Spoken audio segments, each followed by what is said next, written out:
Welcome everybody, my name is Brendan Snyder. Thank you for joining me. Unfortunately, we've lost another great within the musical world. Renowned British engineer and producer Martin Birch has passed away at the age of 71 on Sunday, August 9th of 2020. He's one of the most synonymous producers within the hard rock and heavy metal world. The albums he engineered and produced have set the standards for albums over the next decades to come, in my opinion. He worked on such career-defining albums in rock and heavy metal as Deep Purple, Rainbow, Whitesnake, Black Sabbath, Blue Oyster Cult, and Iron Maiden. However, he actually began his musical career working on blues-based artists like Jeff Beck, Gary Moore, and Fleetwood Mac. Birch made it a habit of working with the same bands over a long period of time. He produced the first 3 studio albums by Rainbow, the first 6 studio albums by Whitesnake, 10 albums by Deep Purple, and 10 consecutive albums by Iron Maiden. He believed in building a relationship with the band over a long period of time, which he believed would create the best production possible. Working repeatedly with the same band allowed this to happen organically. But I believe in the end, his repeated work with the same band over many albums actually allowed us to see who he is as a person as well. The sound and style he helped create and define as a genre will live on long after he is gone.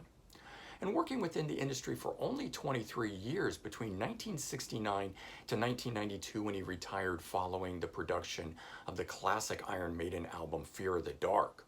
And the immense legacy he leaves behind will shine on indefinitely.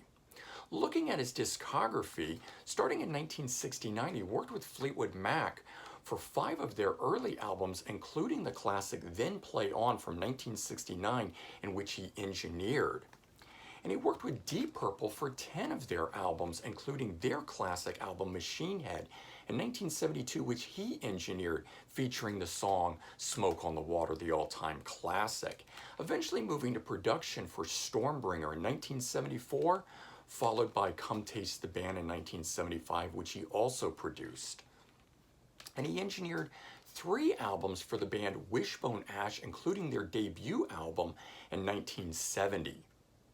And he produced the first 4 Rainbow albums, including the self-titled 1975 release, then Rising in 1976, the classic live album On Stage in 1977, and Long Live Rock and Roll in 1978. And he produced all of the Whitesnake albums starting in 1978 until 1984 for 9 total albums here, kicking things off with the Snakebite EP in 78, their debut album Trouble in 1978, and the Live at Hammersmith also 1978. Then Love Hunter in 1979, followed by Ready and Willing in 1980, and then we have the classic live album Live in the Heart of the City 1980, followed by Come and Get It 1981, Saints and Sinners in 1982, and the all-time classic Slide It In 1984, which I believe has set a benchmark for all albums to come following that in that type of genre. And he produced the comeback albums by Black Sabbath with Dio, Heaven and Hell in 1980, and Mob Rules in 1981. And he produced 2 albums for Blue Oyster Cult, Cultosaurus Erectus in 1980, and Fire of Unknown Origin in 1981.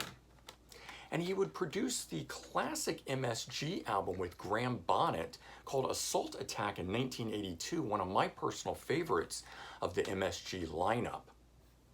And then he would work with Iron Maiden on a staggering 10 albums over an 11-year stint, kicking things off with Killers in 1981, followed by Number of the Beast in 1982, Peace of Mind in 1983, Power Slave in 1984, followed by the classic live album Live After Death, one of the all-time best heavy metal live albums.